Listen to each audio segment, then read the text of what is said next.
Hi, everybody. Welcome to FNS Wrestling Podcast. It's not Saturday or Friday night, so it's a bonus episode coming from us, which is a good sign that something was enjoyable, eventful happened, I guess. Either something we really liked or didn't like, right? Would be probably the options. Actually, no, if I hated it, I'd put it off for sure. But we're here. You saw the title of the podcast. You probably know we're here to talk about AEW Full Gear, and we're actually doing it on video. Nice. Second time ever we've had a video rolling in here. So if you're curious what the two of us look like, you could hop over to YouTube and check it out if you listen on some other. And if you're not on YouTube, then sucks to suck. You right. Don't get to see. I mean, it's enticing in theory. Are we that great to look at? No. Don't know. But no. We're there just in case you want to see us. But anyways, we did watch AEW Full Gear. There was some things of note, I think we can say. At least a little bit. In terms of matches, in terms of signings by the company, in terms of all kinds of stuff, right? I honestly slightly forget about the signing, even though I'm super happy about it, just because of... You are happy about it, yes. The lunacy of the match. That yes, one thing. A match that we will discuss. Maybe foreshadowed here by the figures Jack has out on the table.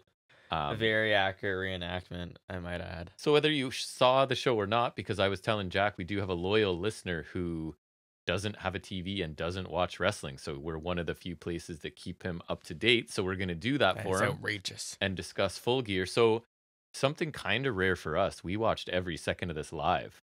In the minute. I will say if we're going to do that, I think AEW is the one to do that. For sure. Their WWE is half unbearable and half matches that might be unbearable. I like it because you don't get spoiled for once, because you always know the results of everything. There's times where I don't care and times where I'm like, yeah. Then there's some matches here where I was just like, yeah, no, I want to. It was nice to. Especially the signing, even though I was pretty sure you knew it was coming. That's one thing I wanted to be like. I wanted to get that, you know. Nice not to be spoiled for that. Especially if I'm working, I can't help it because I'm going to check and then it's going to come my way. But right. And so I took notes on stuff and then supplemented because a couple times I was kind of just watching things. So I went back and got some highlights on a few. You did not take notes on anything. So I'm going to sort of do the heavy lifting. You'll chime in with your thoughts on things. So 0 Hour, we did watch. Yeah. My note says I was making nachos for some of it, but I can still see the TV from the kitchen. I paid attention to the first. That's mine. Literally says Jack was half watching while on his phone. Yeah, it's just because I figured it was 0, and plus the last match was the only one that really seemed to matter for anything. So the opener on the 0 Hour was Ring of Honor World Champion Eddie Kingston defending against Jay Lethal, who had his usual crew in tow: Sanjay Dutt, Satnam Singh, our favorite boys, and the Jarretts, Jeff and Karen. Right. So, I don't have a lot of details on some of these. The 0 Hour, not pre-show. I got to stop calling it pre-show. So it is. But basically, a guitar ends up on the apron. Right. Eddie and Lethal are both down after a strike exchange. Karen, Jarrett, and Satnam get up on the apron. Lethal and Kingston start crawling towards the guitar. Who's going to get the guitar and use it on the other person? Ortiz. And Ortiz shows up at ringside. Was it Miguel, or was that us just making up a name? I can't remember. No, you didn't. I looked it up.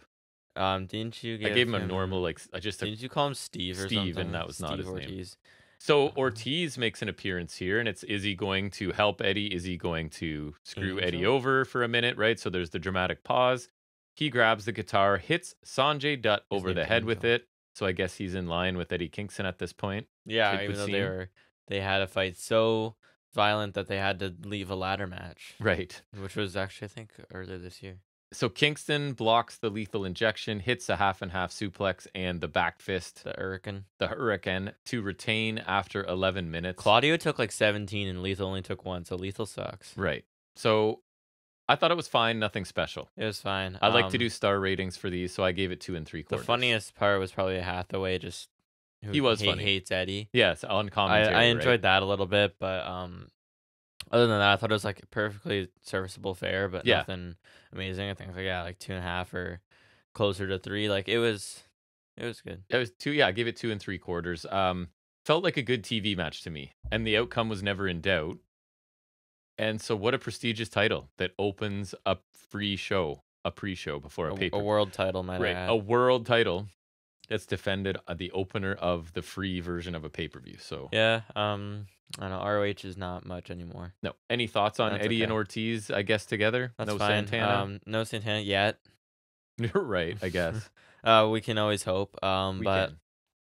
no, that's fine. I guess I don't really care much when they were fighting because that was largely a Rampage thing. So True, we I don't weren't know. really up on it. That's fine. I guess Ortiz gets on doing things. So He does. that's good. Then we move on. This is a match that had the potential to be fantastic. Obviously, it's Claudio Castagnoli taking on Buddy Matthews, one of our favorites. So near the finish of this, Buddy hits a bunch of super kicks and a power bomb for 2, a jackhammer for another 2 count, a crossface, and some repeated elbows. That was a nice flurry from him coming near the end of this. Claudio TKO running European uppercut for a 2 count, Ricola bomb, sharpshooter. Buddy powers up, tries to get to the ropes. Claudio drags him back to the middle of the ring, and Buddy Matthews taps. I didn't get the time. I think it was around 10 minutes as well. Claudio, after the match, offers his hand out of respect. Buddy Matthews refuses it and I think he bumped into Claudio as he left the he ring kind of brushed him to sort of be aside, this isn't over. We're not doing the respect thing, I guess. I thought it was better than the match before Wikipedia says 10:30. I thought so. I gave it 3 stars. I don't think it was what you would expect from these guys. No, generally. I mean, in my half watching, I was I liked it, but I was a little disappointed. I feel nonplussed.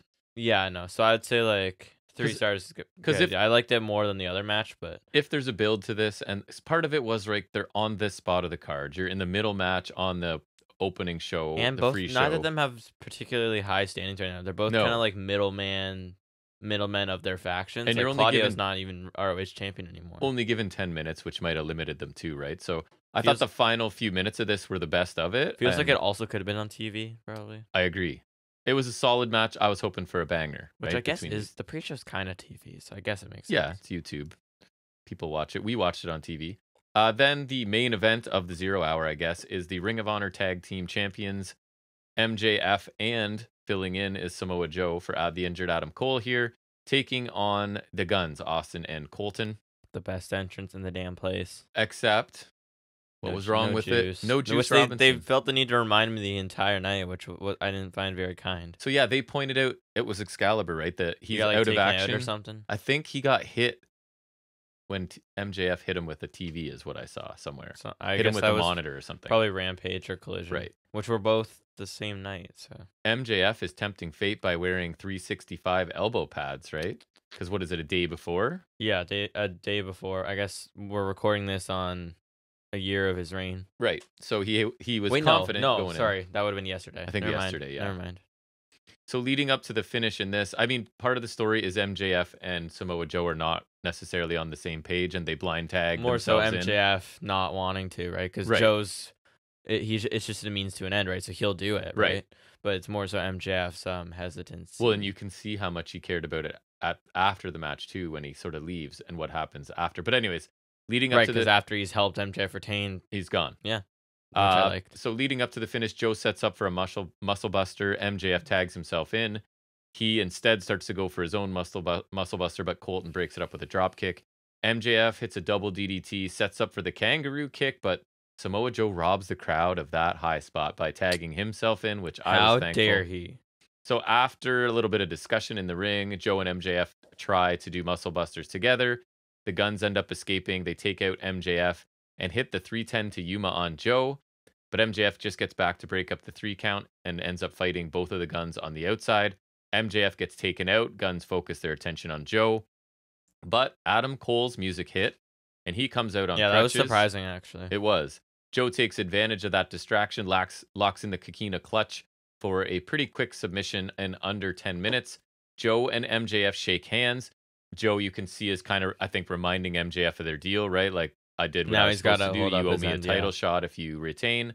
Joe leaves. MJF sort of have a moment of celebration, and then the Guns obviously attack from behind and absolutely destroy MJF's leg with chair just shots. Relentlessly with the chair. They did, they hit it with a chair, they put it around his ankle and jumped on it. They did the works, really. And Cole can't do anything about it. He's in a walking boot and on crutches. Useless. So MJF is stretchered out. They put him in the back of an ambulance, and as the door is closing, he makes Adam Cole promise that he won't let them, whoever them are, take away his title.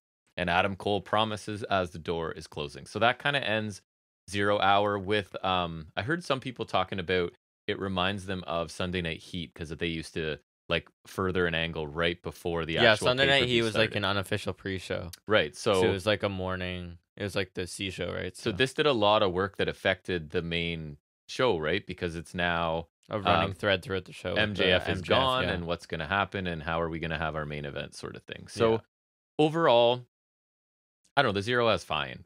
I thought this match was solid. It wasn't like my favorite because I think it was my favorite of the just 0 in Hour. general wasn't like my favorite thing, but like MJF shtick, it's like it's okay. Some parts I like of him, and some parts I don't, like the kangaroo kick and whatever. But it's a lot better. I can't really complain when he beat the Righteous by himself. So when he's doing this with Samoa Joe, I can't complain too much because we're at least the Guns lost to 2 people, and one of them is Samoa Joe, so that's fair. And the Guns have improved. They're a really good heel tag team, right? I really like and their Guns, finisher is a little bit protected too. Yeah, like it took someone breaking up the pinfall or Joe was done, right? So I like their that. finisher's pretty nice. Yeah, whenever you do like the flapjack setup into something, whether it's like the 1D or the smash contraption or 310 team, those tend to work. They do. I gave it 3.25 stars. I thought it was the best thing. Yeah. It was pretty good on 0 Hour, but still not. I mean, like considering the talent that was on this card, you could be.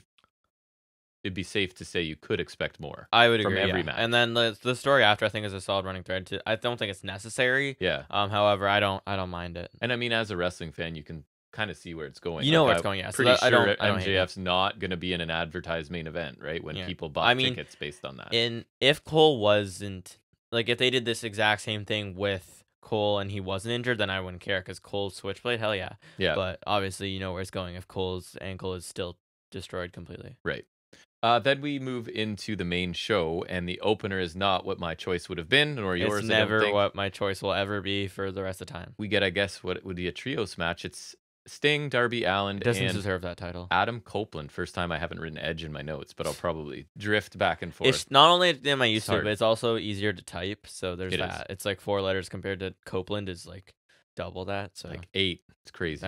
It's almost 8. So they're taking on Luchasaurus, Nick Wayne, and our favorite, the Patriarchy. One of my favorite heels right now in all of wrestling, Christian. The entrance was really funny. Right.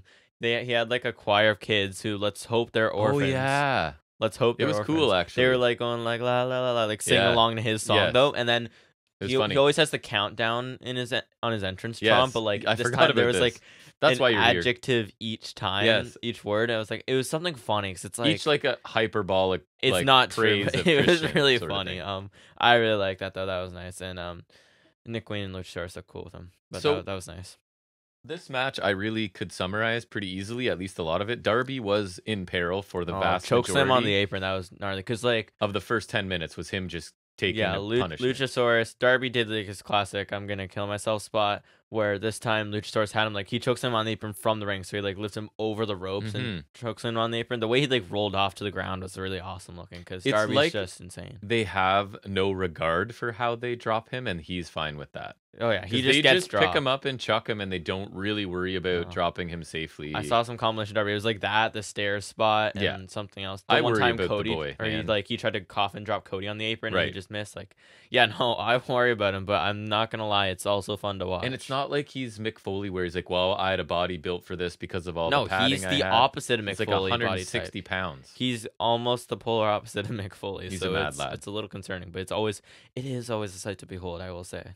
So Darby's the face in peril forever. The other storyline going here is Edge really wants to get at Christian, and Christian is like wants nothing to do with it, which basically led to Christian not really doing anything. Edge had the half like Sting Darby paint. That was a little funny looking, just because it's like it did look out of place for Edge. Yeah, it's just like out of place. They all came out to his theme, and so like Sting and Darby were also doing like the running around in the entrance like he does, and I just thought it's funny. Like that's probably the fastest Sting has moved. He moves slower when he's trying to save someone from an attack. Like, come on. So Christian ends up like running away for the finish. He like ran into the crowd and he just left them. So I wonder if that'll further at least maybe Luchasaurus turning eventually, because he's already got the gripe with the TNT title still. So and then something that annoyed me as well, and I've heard people criticize, is Flair, like, unfortunately, on the floor, Christian has to sell some punches from Ric Flair. Although I like that, like, he got his few But no shots DQ. in, and yeah, but like I guess Christian touched him first. If you want it, there's I'm that. pretty sure. I assume there's referee discretion a lot of the time. A lot. Usually in Flair's, title matches. Flair's shots did not warrant a DQ True. anyways. They didn't hurt. And I doubt any of the refs like Christian, so there could be that. And plus, he got his anyways. Christian low blowed him, Right. so I'm okay with it. I'm gonna allow it. So Christian replies with a low blow, as you said. And then we get Christian accidentally hits Luchasaurus in the head with the belt. There's that too. And then he runs away from Edge. Luchasaurus is left behind to take a coffin drop from Darby Allin. And he takes a loss along with it after 15 minutes. So, I don't know. I thought another fine match like this. I thought it was a fine opener. There was like parts I like, but I gave it in general, I thought it was fine. I gave it 3 stars. 3 stars is totally apt. I think. I think Darby was obviously my favorite part of this. Just taking a beating again. He did. There wasn't a lot that I'm gonna remember here. So Edge and Christian still never touch. That was the part I liked about running away that. was funny. Yeah. Saving that for the match. I think that's the smart way to do that. So that was nice booking within the match. The Darby bump on the apron's memorable. I didn't think Flair added anything, but we're incredibly biased and don't want Ric Flair on our television. It's interesting. I think that's the general consensus, which I'm glad. Which is weird because just knowing the general public, I feel like I thought people would be more. Same. But that seemed, at least a lot of what I see on Instagram, that's what I see. A similar sentiment to ours, at least. So yeah, decent action. A lot of it was Darby just getting beaten. I wouldn't have chosen it for the opener. Sting's last match in Cali. Ooh. Right, and Darby gets on the mic after and swears a bunch about it being stabbed. And then last time in the building. And then I proceed to get emotional because I'm like, what if we saw Sting's last match in Toronto? We were happy about it. Yeah, probably. Yeah. So Tony Schiavone, I assume. A lot of Tonys in this company, and I didn't clarify. But I'm pretty sure he brings Jay White out. And basically, they announced that MJF Jay is White out. in the nice red pants from Forbidden Door 1. Right. Which was really nice. The red and white, which looks really nice. So at this point, they think MJF can't defend. So Jay White's kind of looking pretty confident that he's just going to be handed the title here. Schiavone did say the words new AEW World Champion. So, like, we were close. Adam Cole comes out again. And somehow, again, continuity is a problem. And I think Britt Baker addressed this on her Twitter as well. Like, basically, how can Max not be cleared and Adam Cole is That's cleared? the loophole I've seen, which I guess, but like, so because Cole comes out and says he'll defend for Max in the main event, and somehow maybe that's Cole's okay. just really insistent. I guess, like, I don't know. If they had made it unsanctioned, then or do like a lights out, then there's a bit more of an argument. But and then if you're Jay White, as he was, he's kind of okay with it, right? Because he's like, now I'm wrestling a one-legged man for the championship, so. Which he ends up kind of doing anyways. Cole but said not Kia Cole. Forum again, adding to the tally of how many times I've heard the words Kia Forum. Yes, they got to get that sponsorship in, you know? Yeah. They paid good money to put their name on that building or whatever it is. So next we get sort of a return match. It is Orange Cassidy taking on Moxley, defending the International Championship. Leveled up. Night. Every time, eh? So Mox dominates this early. Inside and outside of the ring, and it sort of culminates in, I don't know why, but it looked better than a lot of them, an X-Plex. AEW's website notes that this is when Taz joined the broadcast booth. Gotcha. International Jones. I didn't even notice. So he hits a nice X-Plex in the ring. I know you the way he flung him was awesome, yeah. Mox's head is bleeding 5 minutes into this, and at the time I thought that was notable, but they didn't get a ton. Not even that. It's just like, wow, this is really early, but the match wasn't long, so it wasn't as early as I thought. There's many reasons that was not notable. Turnbuckle gets exposed. Mox hits a pile driver. We get the hands in pockets by Orange Cassidy. He ends up avoiding Moxley. Mox runs into the exposed turnbuckle. I have some issues with the finish. I'm not gonna lie. 6 orange punches and a beach break. Was a little excessive to me. I like what they were trying to do, but like, I think it's more supposed to be that Moxley has like steeled himself against this orange punch, but it kind of comes across like, how can that be your finisher if a normal sized man takes 6 of them? It's like that one time Brock Lesnar hit Roman with 6 F5s at WrestleMania 34. Right. So this went 12 exactly like that. 12 minutes. Cassidy retains, as one of us picked. No, I think we both picked it. Oh. Well, we should be checking because I feel like I'm going to win this pay-per-view. I feel like you're going to win this pay-per-view. So I gave this 3.5 stars. I thought it was good. I liked it. It's just it fell a little short of expectations just because the other first match was really awesome, and this was like. However, you can make the argument for a third match. So sure, I feel like this needed another 3 or 4 minutes too. 12 minutes. Yeah, no, 12 minutes not enough. fell way too short, especially for a pay-per-view match. Yeah, But I liked it. And like I said, this needing 6 finishers That was is low. not a ringing endorsement of that finisher. Somehow it's crazy. The first match I put on the main card on the preview was the trios match, so it's almost like I predicted the In a opener, way. even though I didn't. I think you just went by your own interest. That's true. I did put the Golden Jets next, so there's that. Bottom line, I was expecting more than we got, but it was still good. Yep, it was pretty good. We then get Mark Briscoe. He announces that he's in the Continental Classic and cuts what I would call a very Mark Briscoe style promo. Yeah, it was solid. And he works the word Continental in like a Lincoln Continental and a Continental breakfast and blah, blah, blah. Not who I would pick to be in there, but no hate to Mark No, and he's a good worker, so it's another talent in the tournament that I don't imagine's winning it, but what do I know? Nope. We then get our first women's match of the night. It is Toni Storm challenging Hikaru Shida. Somehow this was the lesser women's match of the night against all odds. I agree. On paper, this would be the one that I would think I would like better. I did not care about the other one at all. Right. My first note is so many chops early on.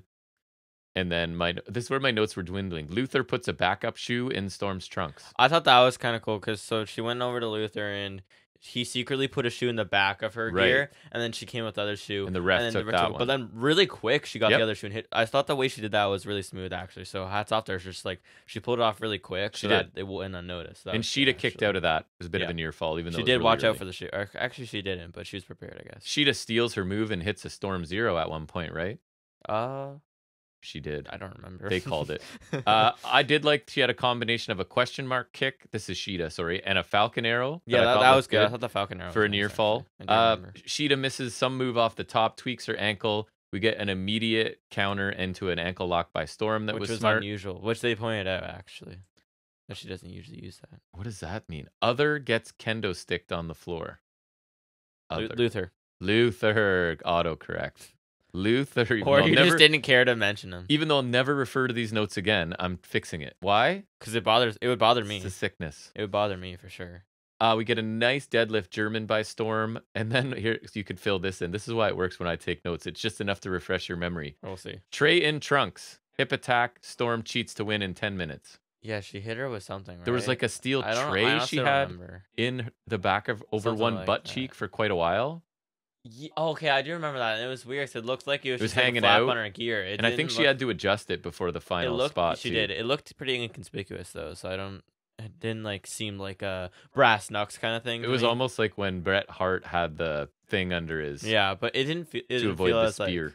Like, as noticeable as that. So anyways, she cheats to win, but she wins. I think we both took her to win as well. No, I think we both picked Shida. Really? Oh, you took her. Because I was pretty sure. Yeah, unfortunately. I still think that's the wrong result just because Shida gets screwed again. Like, why do they keep doing this to her? That's one of my things is I don't like that Shida continues to be this fill-in for a champion. Right. Like, we don't have anything better. Shida has good matches. It's not even because I hate Toni Storm because I don't hate this character. She's grown on us. I feel for Shida. Me too. She deserves a lot better than this. Like, the first one she had was pretty solid, even though she was the pandemic champion, which sucks. But, like, she had decent length and did some notable things, but like the last 2 reigns she had, like she's a 3-time champion for what? I agree. You know, and same with Storm. Her second title run was really nothing when she was outcast Toni Storm. Because her interim run was short but solid, and then the second one, and then now it feels like a bit of hot potatoing. It feels TNT-ish, not gonna lie. A little bit. So hopefully Storm does some great things with it. Like I want to like it, so I'll give it a chance. But I'm disappointed here for sure because I thought her losing a title match again would do well for her character and also prevent Shida from looking stupid like she does here now. So I don't know. We'll see where it goes, but I feel bad for Shida for sure. I'd be turning heel if I were her. That'd be something different for her to do. Well, it might give her a bit of. She has every right to be pissed off. Like. Right. So I thought this was a fine match. Again, nothing special at this point. I gave it 3 stars. I go 3 stars. And because Storm's one of the only women with an actual character and a story, that I was not surprised by the title change. No, I'm not surprised. I'm just disappointed. Decent action, a lot of Luther shenanigans, which I'm never a fan of. A ton of we've always loved Luther. For sure. Ride or die with Luther. Ride or die with Luther. We then get Renee talking to Eddie Kingston here, and we were a little confused. Yeah, it's been cleared up, and it still doesn't make sense. So in the moment, I just had the winner of the Continental Classic gets a bunch of gold ? So it's the part that was clear to me was he's defending his title in every match. So the winner of the tournament has to, Or I guess technically not, because Is he in it at this point? yes, he is. He's in Okay. it. He's defending his So titles if in he every loses match a that match he's in. in If that- he loses at any right. point, Got whoever it. beats him gets his belts. And there's a Continental Championship for the no, that no bothers AEW. me. Me too. And no more titles. see, and I like having belts, but I think having the international and the trios It's a was belt like too that's far. because I think having we have 2 men's mid cards, that's good. I like having 2 mid cards, that's good. We have 2 women's titles, Maximum. which is good because I Sure. think, and I like that the TBS is a lower card one because Yep. with WWE they have like their women's belts on even plane. AEW can't do that because they don't have a brand split. So I like Mhm. that. Trios is its own division, tags its own division. Then we have men's and women's main. I think that's fine. I don't need another one. Plus, if we had a continental one, that feels like an international title to me. The international is basically their intercontinental. I just don't think we need another title of any kind. No, that's what I'm saying. bizarre. And I don't know. Like, why couldn't it just be for like a title shot? Either whether it's international or a world title. Mhm. I don't why do we need to do this modern triple crown? It feels like they're trying to do like the J crown. The what? The J crown. No. It was like in the 90s. You ever seen that picture with the Ultimate Dragon? He had like 10 belts. Yes. So that's the J crown. He had 2 other belts, but it was basically 8. It was like an amalgamation of 8 belts of all like different junior heavyweight kind of belts. Yeah. And there was like a tournament where like all the champions win. The winner got that, and it was the J crown. So they keep using the phrase modern triple crown. So I They feel like love with it. the ROH, New Japan Strong, and this supposed continental championship, hey, if it looks nice, I won't complain. They're trying to do. It feels like a J crown to me, or actually more accurately, the All Japan Triple Crown. You know how their belt is Yes. and they used to have the 3 belts. Yes. It feels like that actually, if I may correct myself. Gotcha.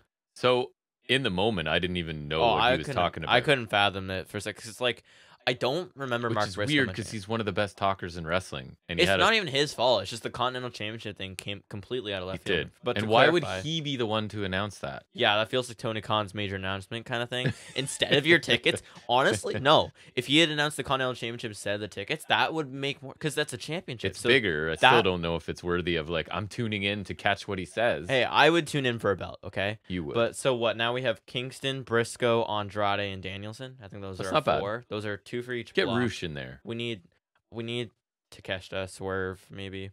Swerve's above it. He I might be think. dead. That's true. I think Swerve's above it That's at this true. point. Not to. I don't know who else you could put in there. Juice. So this show then for me, this is where it got a bit of a shot of adrenaline and things started to pick up. It's the ladder match between 4 tag teams. So you've got House of Black. It is the what are they called? What's their tag team name? Kings of the Black Throne. Yeah, that's right. So Brody King and Malachi Black. Sorry, how does Taz say it? Malachi? Malachi. Drove me crazy every time. Taking on LFI, which is Dralistico and Roosh. FTR, who you know. And I do the know champions defending are Ricky Starks and Large William. Big Bill to you. FKA So Big Cass. one thing I noticed in this, and I'm sure AEW is smart enough to play off of it, there was some electricity involving the crowd anticipating Big Bill and Brody King, right? Like that was like They people definitely wanted, played off of that a little. and there was one where they were both on the floor like opposite sides. And I was sorta just like, shouting. I shouted meat event immediately because of the all-out incident with what was it, Miro and Hobbs. Yeah. So I'm pretty sure I heard it in the crowd too. that feels like a match we'll get at some point because people wanted to see it. Probably Collision though, because why put on Dynamite? So I have a few highlights here. This match was I won't do it justice. Obviously, there was a lot going on here with this many people and ladders and stuff, but we had Cash pile driving Malachi Black on a ladder. We had Starks overhead suplexing Black onto a ladder. You had King taking Starks out, and then he backdrops Dax onto a ladder. I think that was sort of leaning in the corner.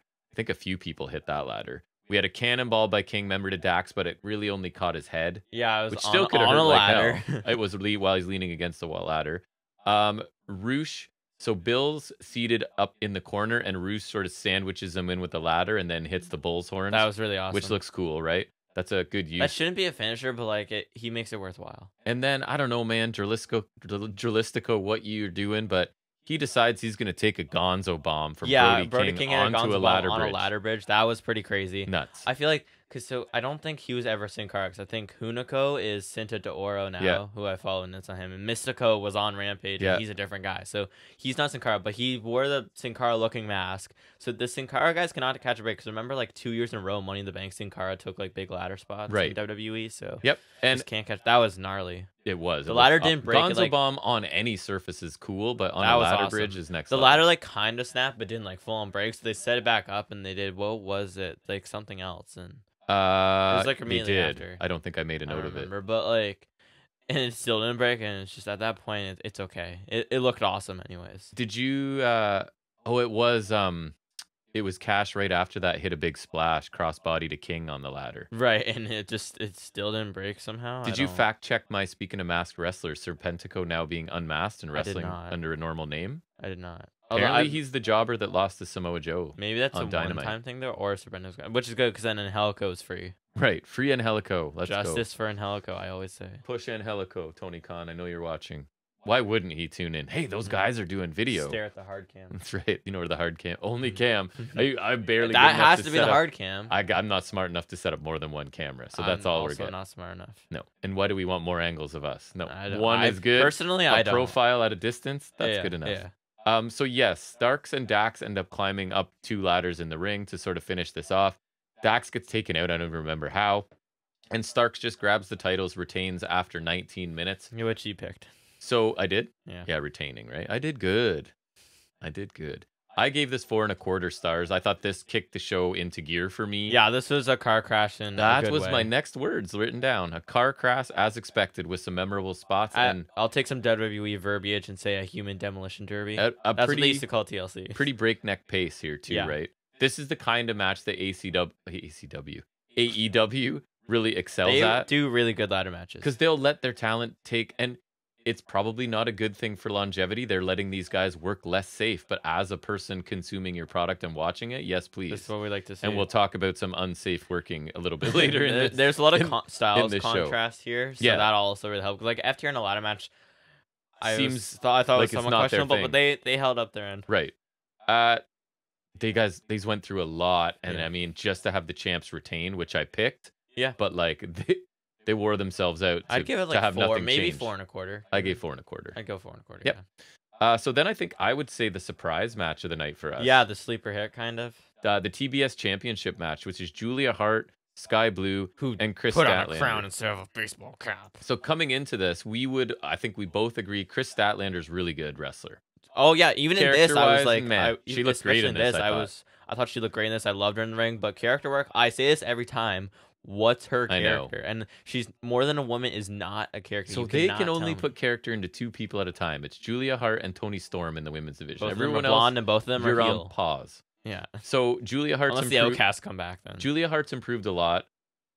She's still an amazing. Not a huge fan. Sky Blue were hit and miss. I don't. Sky Blue's like she can. Generally speaking, I don't like Sky Blue. Sky Blue can do some moves, but we haven't liked her matches as a whole. She's the weak link of her relationship. Who's her? Kyle Fletcher. Oh, right. Nice. So yes, as you said, she makes this big display of ditching her baseball cap, Sky Blue I'm talking about, in favor of a crown. Do you think Julia Hart's also the weak link of her relationship with? Who's she with again? Big Shotty? No, she's the strong link. They like her. I think she's going to be a big deal. They definitely like her. I'll say that, yeah. I think commentary here point out that Sky Blue's transformation is complete. From what to what? From blue to darker blue. From baseball cap to from baby blue or sky blue, I guess. Like from sky blue to navy blue. She's gonna change her name. Billie Eilish mode, like you should see me in a crown, sort of deal. Her eye makeup honestly does remind me of that. Yeah, it's just I don't know. It's so they said Julia Hart spare with the mist to like transform her. So is that what that does? I don't know. Because Pac it's very slow acting. Well, here's the thing. Sometimes you get misted. Talk yourself through it. Sometimes you get misted, and it's just like it disorients you and you lose. It's like a cheating tactic, right? That's when it makes sense to me. That's when it makes sense. In Sky Blue's case, it's a spooky thing that transforms you, and in Pac's case, it blinds you and causes you to fight blind, but it doesn't transform you. You end up the same at the end. Right. So it will either make you lose matches, transform you, or blind you for a little bit, or all of the above. That's it. I don't know. Does Miro get missed in? He has like a neck of sand, or is that just neck like he's always had neck of sand? He always had neck of beard of granite. Beard of granite. Sand. So Chris Statlander at one point suplexes both her opponents at the same time. She's a powerhouse. She's just a phenomenal athlete. Did it better than Karrion Kross did. Also hits a Michinoku driver for a near fall. Forget to who. Blue Sky fights back, hits some kicks on Statlander. Or sorry, Sky Blue, whatever. They were kind of working together at the beginning. Which A little bit, right? Statlander nearly hits her finisher, but Sky ends up hitting a code blue for a near fall. Was that the good one, or was that the okay one? Because there was the one where like she ran the ropes and that like was the rolled good up, and then she came down really fast. And it actually looked She did really have good. one that looked because the pretty one on sick. Dynamite was horrible. No, It was she fixed horrible. it for this. I think it's actually funny. Not to spoil this, but like in the same week, Sky Blue made the worst and best list. Right. Good In the for her. same week. That's actually really funny. She has range, as we say.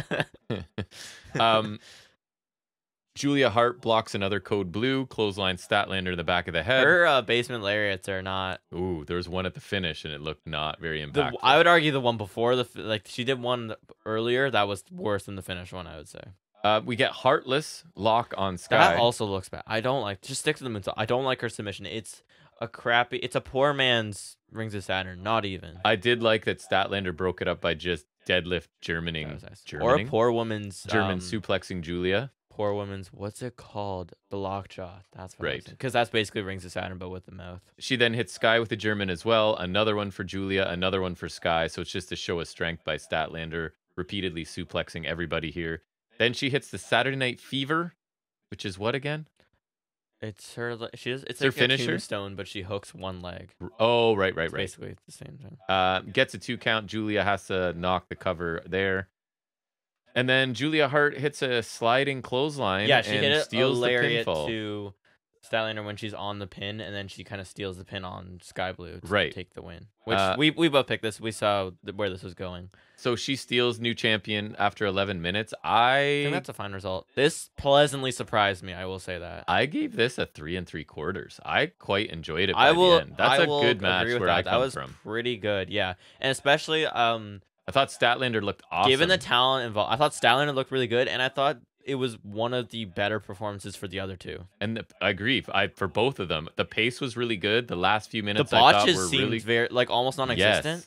Yes. I'm not saying everything was like amazing, but there wasn't like mistakes were kept to a minimum. Because Blue's match with Velvet was botch filled and it was horrible and I hated it. But like this, even if not everything was perfect, I don't remember any like outright botches, right? Which usually we see. The issues I said that some stuff did look low impact, but nothing looked like missed or botched. Right. Some stuff could have looked screwed up. More snug to sound. That makes me sound like a giant wrestling nerd, but right. you know what I mean. No, but yeah. This was pleasantly surprising, and it is on my best of for women's matches. Just I enjoyed it. We need some more. We only have like 2 besides this one. And you so slept I think through one of them. I did sleep through one, and the other one I didn't even watch, like just because I didn't. It was on ROH, so forgive me. But that was Athena and Willow. Yeah, I really like that match. So I'll have to watch those. But this was actually pretty good, and especially given the talent involved. Over delivered, which I love. Over delivered, yeah. I'm pretty sure it's my favorite Sky or Hart match, and I think it kind of has to be. We both predicted this, correct? Because it was pretty obvious. Yeah. Good for Julia. I hope she improves in this run, but this title seems to affect people. It does. It's Statlander plateaued almost like Jade, except Jade had a character. It's like you get this belt and they stop trying with you. They try less with you. Right. They try to get you there and that's it. You're on your own now, bud. Actually, I take that back. They didn't even try with Statlander to get her there. She just came after the Taya Valkyrie Jade Cargill match. It's like and they were like, they didn't have a plan. She's really good in the ring. Let's go. And the crowd likes her. She deserves a character. Honestly, she does. If she has she a and character, Sheeta should form a faction of like, we don't have a character. Our characters, we're mad about not having characters. If Statlander gets a character, push her to beat Storm eventually. Honestly, but she needs a character. I cannot stress that enough. If she has no character, develop something. It doesn't like. I will say it every week until she gets one. So another feather in the cap of these women is following that ladder match. I expected this to sort of suck the energy out of the building. This held its own after the ladder match. I thought really good work by all of them. So for sure, then pleasantly surprising, which is nice. Then we get the thing that hyped Jack the most, probably. So go ahead. What happened? Tony Schiavone's in the ring. He announces the signing, and Elevated hits over the speakers, and Will Ospreay walks out, signing what we call a pre-contract. Right. All Elite bruv. Because it's interesting. He's in New Japan until February. Revolution. But then, the build to Revolution, he will be here, which is fantastic. He said he'll be at Revolution as All Elite. He said the road to Revolution. Whether it's a match or not, build up to there. I think he'll be here before Revolution, and we'll build up to that. I think Revolution's shaping up to be a happy night. No more Sting and Ospreay. That's a fantastic night. We replaced that's addition by subtract. Well, no, by addition by even. addition by Subtraction adding then and addition. It's addition by addition and addition by. It's a double addition. Correct. One This partially by is subtraction. like the biggest guy you can sign. Like This is the guy. Everyone wanted him. who's TNA bigger was than after this? him. WWE was after him. Right. I'm sure New Japan would like to keep him, but at least this keeps him like he can still work with New Japan because AEW's Yes. got the relationship with New Japan. So this is fantastic. This is exactly what I wanted.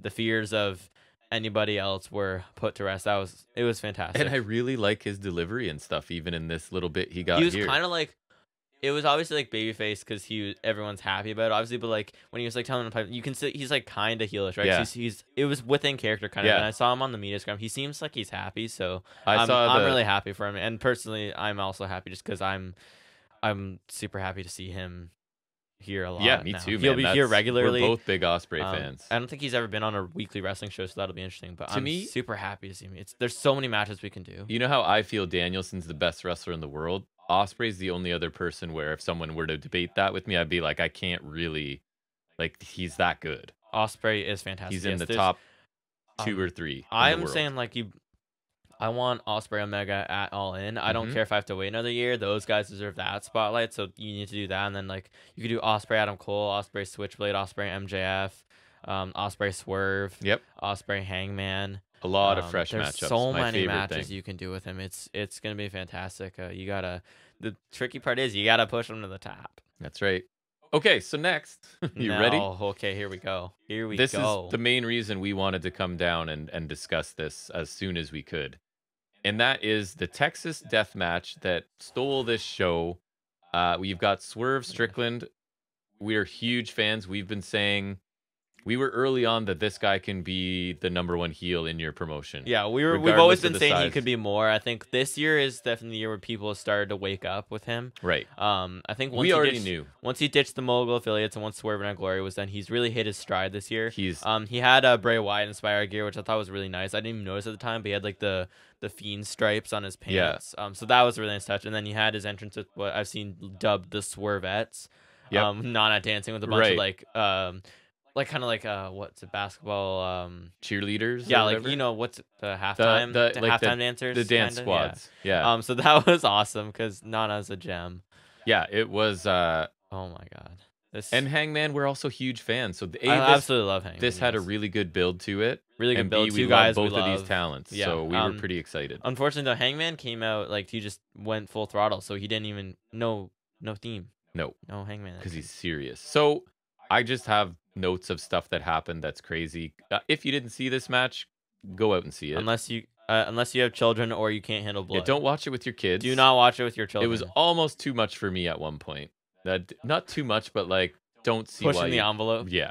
So right away, early on, almost immediate buckshot lariat, right? Yeah. Within the first 30 seconds or whatever. Had to be less than a minute. He hits a buckshot. We get a chair launched into Swerve's face early on, and that like just how hard he threw that. Was it the barbed wire one? I think. No, not yet. I don't think. Okay. Straight up chair. Okay. Then we get Paige gets duct tape out and a staple gun. He tapes his hands.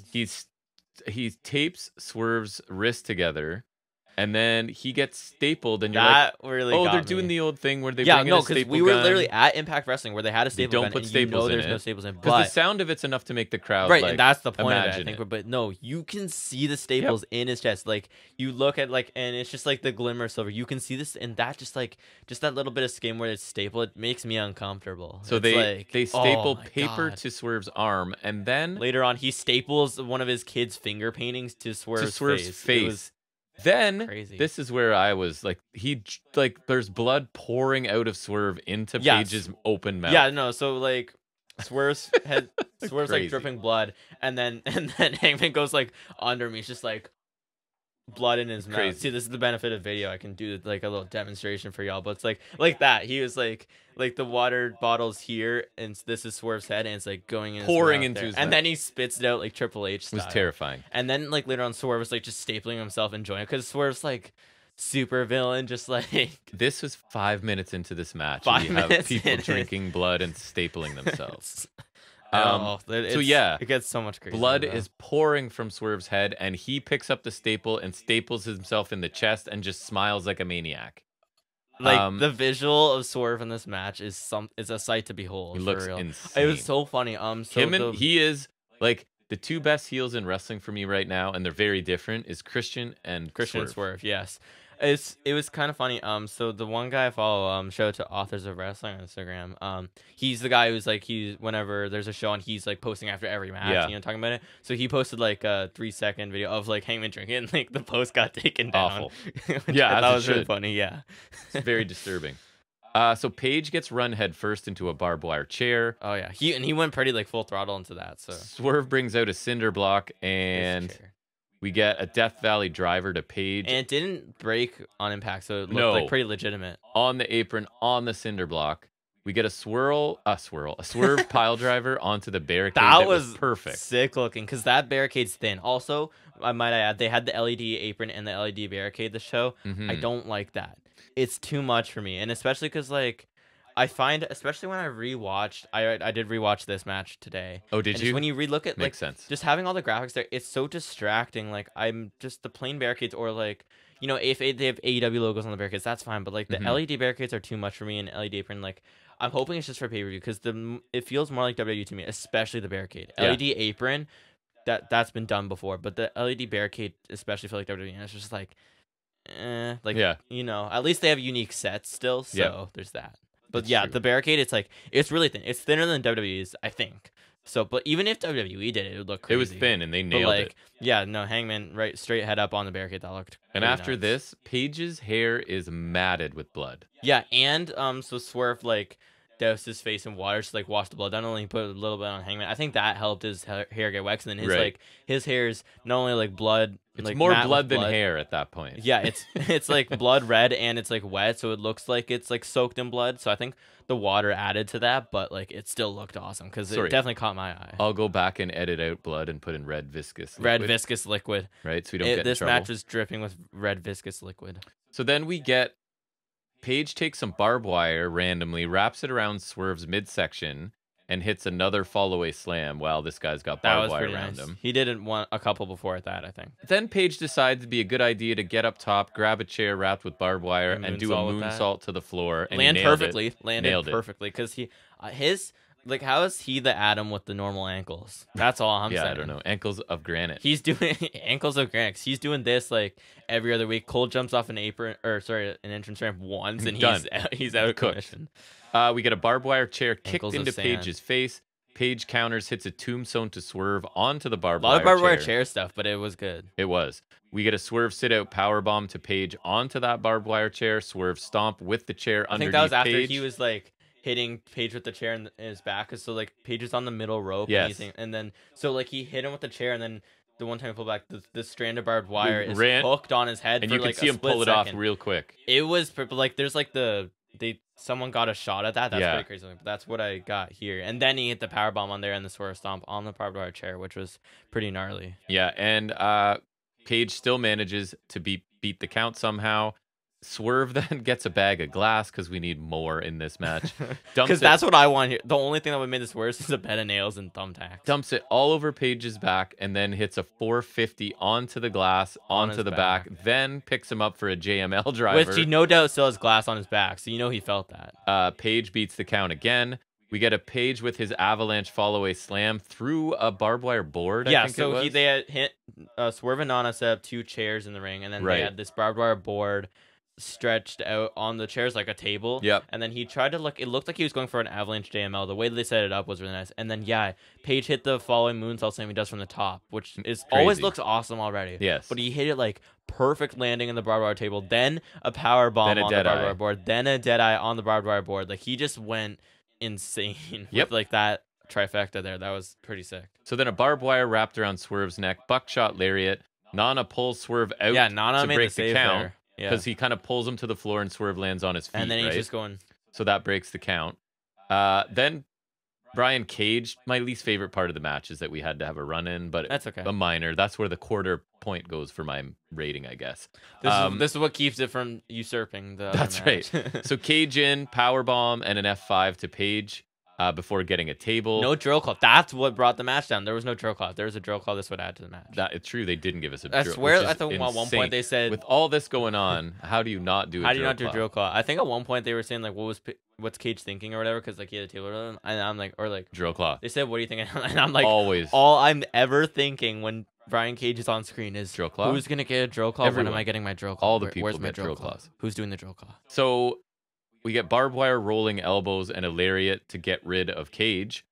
Then Nana gets caught. Still in the Sega gear. Nana gets caught right and tries to just dance his way out of it. Page hasn't been grasping. Like Page is be like, "Oh, okay, bud. Oh yeah, you danced." I mean, I would probably laugh. It was funny, but like, yeah, then he hits him with the dead eye off the apron through a table, which like really nice. Prince Nana. Look up his age. We love Nana. He's not a young man, and that was a serious bump for him to take. That's a bump in normal. So good for him, because he's been forever. 44. Wow, he's younger than I thought. He's like he's younger than me. You're older than Prince Nana. That's crazy, because he's been in Ring of Honor forever. Yeah. No, anyways, we love Prince Nana though. So what do we got here? Dead eye off the table. Swerve runs over, hits Page in the back with the cinder block. This is the one that exploded like dust, but that's okay. That's fine. After all this, they I take will it easy forgive on that gladly. Yeah. So this was a callback to something I heard, right? Swerve gets a chain, wraps it around Page's neck. I forget what the collar match. I don't think so. Anyways, and then he kind of wraps the chain around the post, using that as leverage, and just straight up chokes, hangs the hangman, right? Hangs the hangman. And after that, Page cannot beat the count, and mercifully, this one ends in 29 minutes. What a crazy half hour this was. I don't even know what to say. Like, I'm not a deathmatch guy, but I absolutely love this. Captivated. There's only few times I've loved a match more than this, and partly because the build was so good, right? When I tell you this, like, I have my match of the year already, but when I tell you it was this close damn good to beating my favorite match of all time, I'm serious, because this match was absolutely crazy, and it was just like, it was crazy right from the off. Like, Page wasted no time. Like, he's in the first 5 minutes. We got blood drinking, we got staples, we got tape, we got barbed wire. It was crazy, and then like just spots, but like, I was just in awe the whole time. Just so many things they did. And it's actually fitting of the story, where there was a home invasion, and if you're thinking the baby was in the crib or not, this is how angry a dad of a young kid would be. And I think Hangman's promo on the past Dynamite especially really sold me on it being this level of a feud. Yes, because one of my main complaints with death matches is that like every match would be something like this, and there's like, but this is like a death match with a story, and this it felt warranted. This like.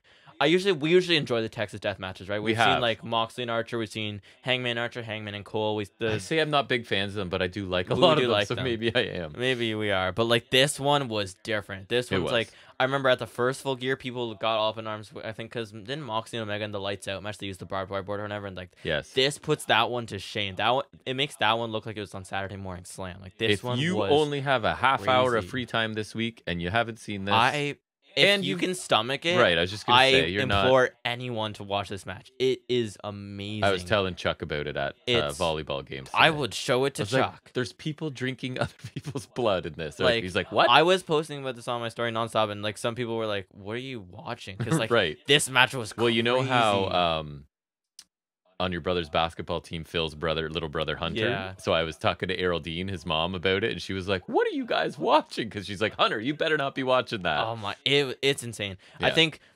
two things that like me justifying that is not the best match of the year is like, I think at the end of the day, a pinfall match will always be better for near falls. Yeah. I think despite the last man standing rules, they did some really like Nana saving Swerve was a really good like. Near I feel like there wasn't too much of the counting and people getting up. They kind of sprinkled it in. They put it where it was necessary. That's part of the story, because they both want to kill each other. So they don't want to just barely win. They want it to be I'm sure Hangman's over. Somewhat satisfied, right?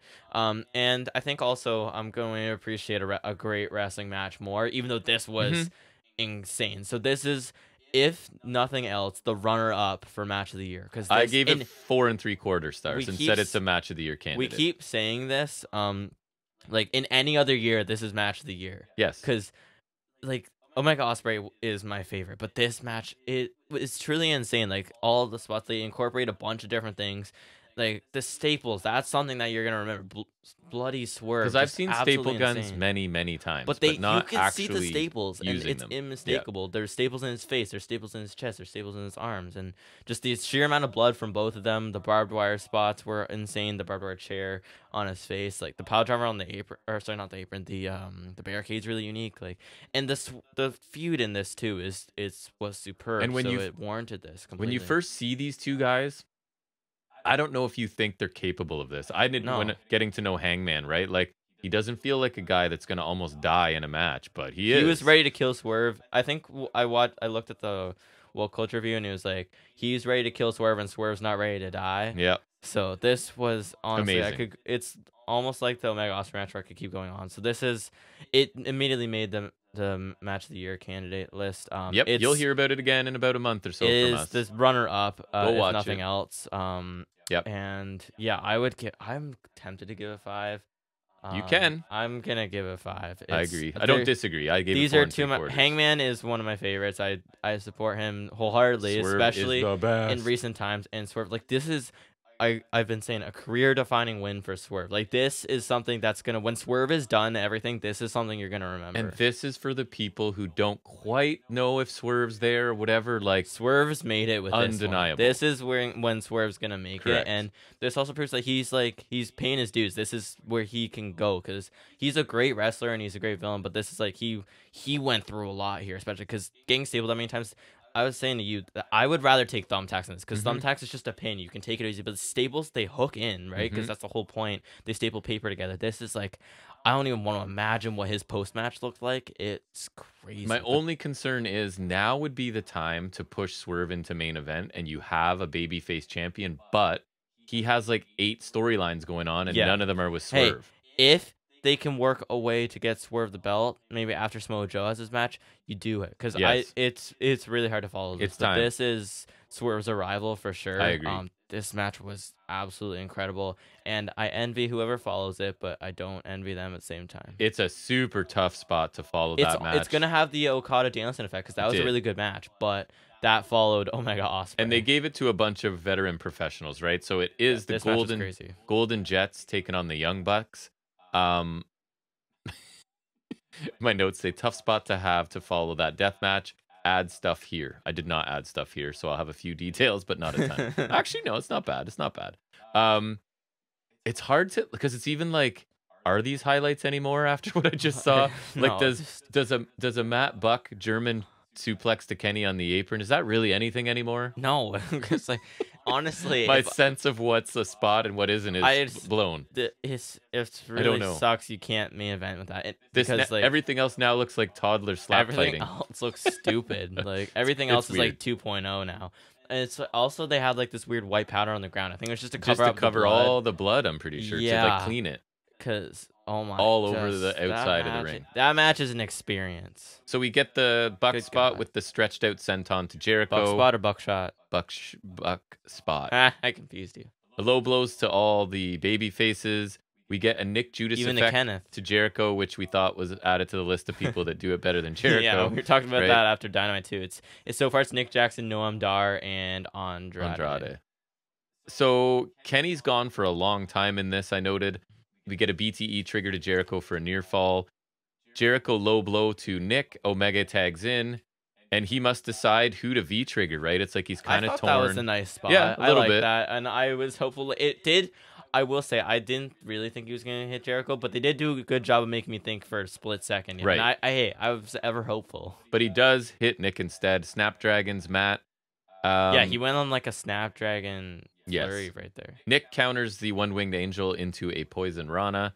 That was really nice. We get a one-winged angel to Kenny Omega for a near fall.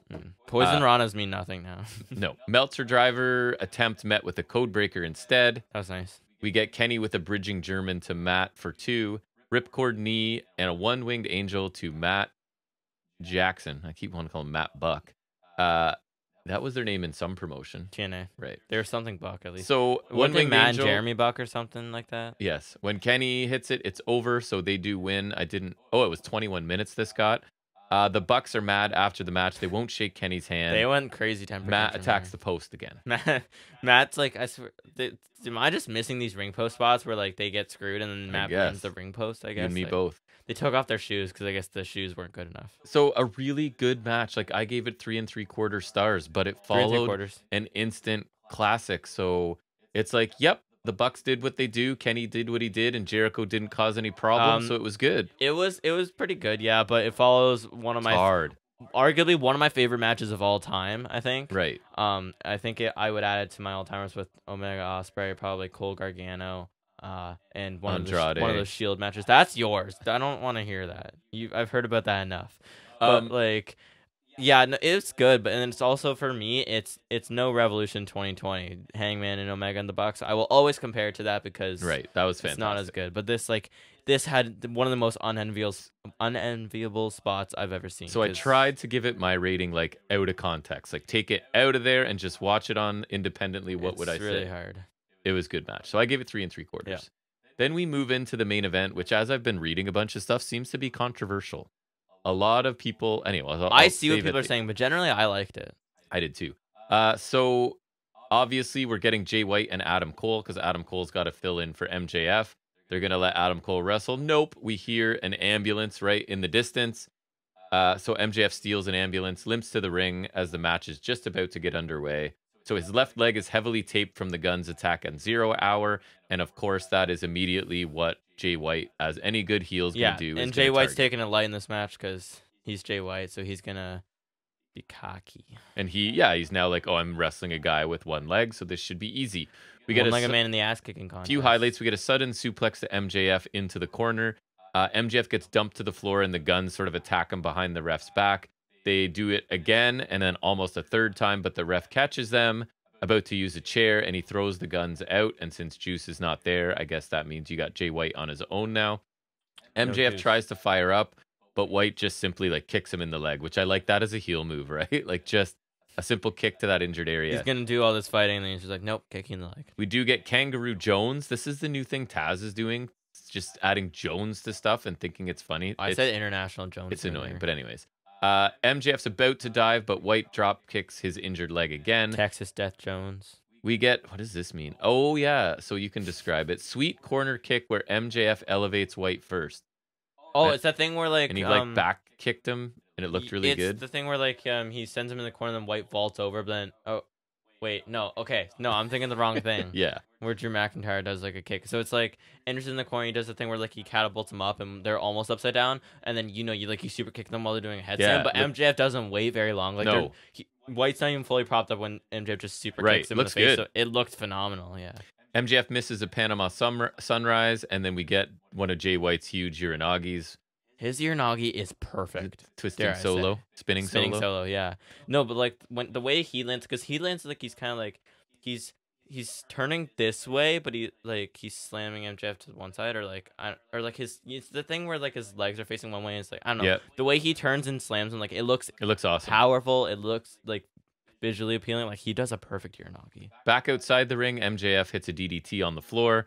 The announce table collapses early. That was kind of just funny. Putting Jay White on. But I think arguably the elbow drop looked cooler without the table, because that's like MJF does it anyways. It's more like visually jarring, because you would like you're used to like having like the kind of comfort of the table break, but it's just like on the hard floor. So I thought MJF connected with the elbow drop really good, actually. He did. So elbow drop. Hats off to him for still doing that. And they both of them barely beat the count at this point. Yeah. We get a dragon screw in the ropes. We go back to the leg to slow MJF down. MJF ends up in the tree of woe. He kind of grabs White out of desperation and just flips him off the ropes onto the mat. We get a really nice looking avalanche Uranagi from Jay White awesome, yeah. at that point. And then White with a series of chops, but they just kind of serve to fire up to MJF, so White has to go to MJF's eyes, as a heel does. We get a rolling elbow counter to a Blade Runner, dueling roll-ups with some cheating involved, some tights pulling, I think it was. And then we get a tombstone to Jay White. Double stomp to White's arm. Heat Seeker is narrowly avoided. MJF cutter to White from the apron to the floor. That was crazy, because White's like sitting on the apron. It's like that spot that Ricochet does where he runs over and jumps over and does a hurricane run off. But like MJF jumped over, barely clears the ropes, but perfectly hits a cutter to the floor. It was awesome. I was telling you, this is one of Myron Reed's signatures. It's the something flame.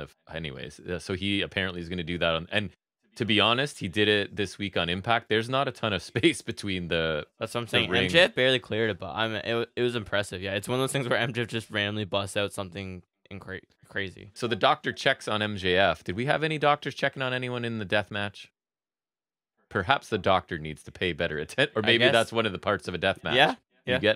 You're supposed to die, fella. You don't get any medical treatment. Exactly. Makes sense. We talked it out. Maybe it's like a lights out match. They haven't done one of those in a while. I guess because with the rankings kind of gone, it's like, well, they still have records though, so I guess the lights out matches could still work. I don't know. More dragon screws from White. Figure 4. while Cole contemplates throwing in the towel, right? It's Jack. I really like. I made a note. Jack gets more interested. Like you started sitting up at this. Oh point. well, because you want Jay White to win. Yes, we picked MJF, but I think I assume you too, but I was pulling for White. Yeah, the whole I was time. fine with like, it if he won. I was sure. totally. I was half banking on Cole doing like towel spot because I thought that could happen. It was pretty believable. Like it's not really like. And I that guess could it's lead kind of to like, them splintering and right. Exactly. And if he's the devil, that would be a smart move to do. So that's why I was really hoping for that. And because he could be like, "Oh, I did it as your friend," and then when they reveal he is the devil, be like, "Nope, it was all part of like kind of like and plan. like didn't Owen Hart screw Brett like kind of like that, right? And it was like kind of like a near fall, but I don't know. It got me. Like it was a really good near fall, for sure. We get a ref or bump. Close one. MJF smiles. Cole puts the ring on the mat, but White gets to it before MJF can grab it. Yeah. White puts on the ring. The ref is still down. Nope. MJF low blow to White. He takes the ring. Ring shot to White, then to one of the guns, then White again. Ref wakes up, makes the count. MJF retains after about 30 As minutes. expected. I thought I gave this 4 stars. I know people are like, people are calling Jay it overbooked. White got buried, blah blah blah. I don't know, man. I think part of it is like it's Jay White's character because he's this cocky ass and he's taking MJF easy because he's a one-legged man in an ass-kicking contest, as the saying goes. So I think like Jay White was bound to slip up. I think that makes sense. Plus, he almost had MJF multiple times. And we're Jay White fans, and it didn't bother us. No, nothing about the booking there bothered me.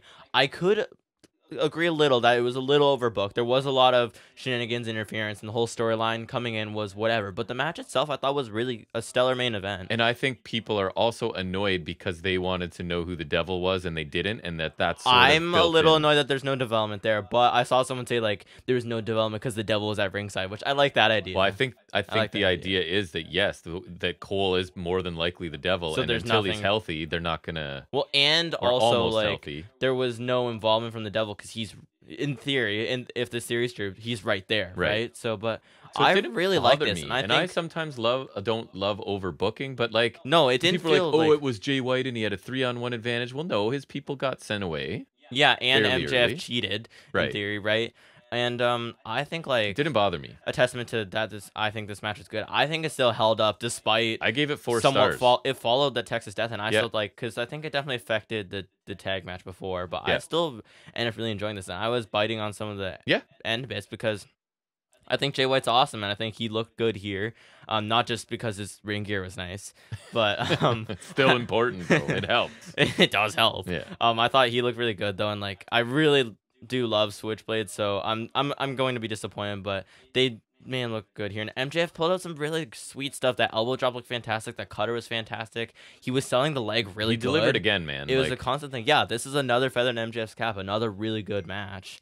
And I really liked it. Yeah, I would also give it 4 stars. I would maybe even go a little higher, but I'll keep it at 4 stars because I went a little nicer on the death match. So I'll keep it at 4 stars as well. So that's the show. Overall thoughts. I think it's a contender for their best of the year because last year Full Gear was our favorite. So I think this one is in contention because I think it started out kind of slow, but in fairness, so did Wrestle Dream, and we really liked Wrestle Dream.